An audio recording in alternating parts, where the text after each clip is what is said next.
अस्सलाम वालेकुम friends, welcome back to my YouTube channel daily tips with Asma. आज की इस वीडियो में हम आपको बताएंगे अरफिया नाम का मतलब और इसके बारे में दिलचस्प मालूमात। अरफिया नाम का शुमार लड़कियों के नामों में होता है।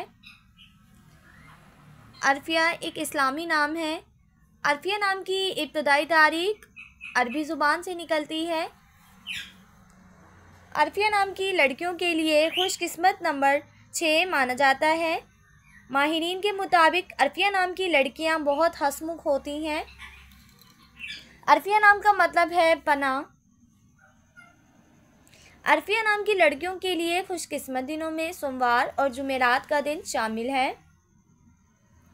अरफिया नाम के अफराद के लिए मुवाफिक रंगों में सफ़ेद, गुलाबी और हल्का सब्ज़ रंग शामिल है।